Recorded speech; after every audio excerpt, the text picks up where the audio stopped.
ವೀಕ್ಷಕರೇ ಪ್ರಣಾಮ. ವಿಶ್ವ ಪ್ಲಸ್ ಟಿವಿಗೆ ಸ್ವಾಗತ.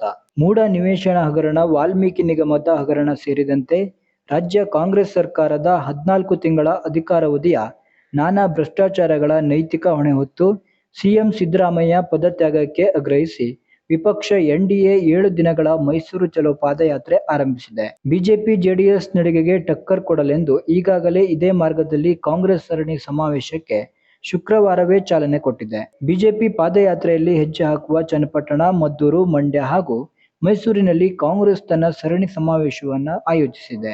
ಪಾದಯಾತ್ರೆಗೆ ಸಮಾವೇಶದ ಪಂಥಾಹ್ವಾನ ಕೊಟ್ಟಿರುವ ಕಾಂಗ್ರೆಸ್ ಎನ್ಡಿಎ ನಡೆಸುವ ಪಾದಯಾತ್ರೆಯನ್ನ ಭ್ರಷ್ಟಾಚಾರಿಗಳ ನಡಿಗೆ ಎಂದು ಟೀಕಿಸಿದೆ.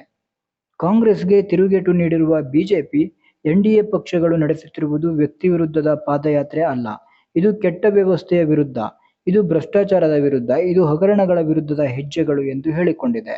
ಪಾದಯಾತ್ರೆ ನೀಲನಕ್ಷೆ ಸಿದ್ಧವಾದಾಗ ಪ್ರೀತಂ ಗೌಡ ಹೆಸರು ಮುಂದೆ ಮಾಡಿಕೊಂಡು ಜೆಡಿಎಸ್ ತಗಾದೆ ತೆಗೆದಿತ್ತು. ಅಂತೂ ಇಂತೂ ದೆಹಲಿ ಮಠದಲ್ಲಿ ತೇಪೆ ಹಚ್ಚಿಕೊಂಡು ಜೆಡಿಎಸ್ ಬಿಜೆಪಿ ತಮ್ಮ ಮೈತ್ರಿ ಅಬಾಧಿತ ಪಾದಯಾತ್ರೆ, ಸರ್ಕಾರದ ವಿರುದ್ಧದ ಎನ್ಡಿಎ ಮೈತ್ರಿಕೂಟದ ಪಾದಯಾತ್ರೆ, ತಾವು ಜೋಡೆತ್ತುಗಳಾಗಿ ಮೈಸೂರಿನ ತನಕ ಸಾಗಿ ಬಂದು ಸರ್ಕಾರದ ವಿರುದ್ಧ ಧ್ವನಿಯಾಗುವುದಾಗಿ ಹೇಳಿಕೊಂಡಿವೆ.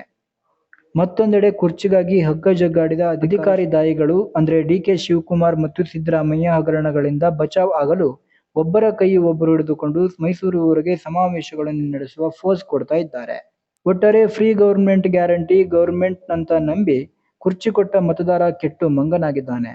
ಈಗ ಮಳೆಯ ಅವಾಂತರದ ನಡುವೆ ಒಬ್ಬರ ಮೇಲೊಂದು ಕೆಸರು ಎರಚಾಡಲು ಒಬ್ಬರು ನಡ್ಕೊಂಡು ಬರ್ತಾರೆ, ಮತ್ತೊಬ್ಬರು ಭಾಷಣ ಬಿಗಿತಾರೆ. ಇಲ್ಲಿ ಮತದಾರ ಮತ್ತೆ ಮಿಕಮಿಕನೇ ಇರುವ ಡೊಂಬರಾಟ ನೋಡ್ತಾ ಕುಳಿತುಕೊಂತಾನೆ ಅಂತಾಗಿದೆ. ಈ ಹಗರಣ ಭ್ರಷ್ಟಾಚಾರಗಳಿಗೆ ತಾರ್ಕಿಕ ಅಂತ ಸಿಗುವುದಂತೂ ತಿಳಿಯಲಾರದು. ನ್ಯೂಸ್ ಡೆಸ್ಕ್, ವಿಶ್ವ ಪ್ಲಸ್ ಟಿವಿ.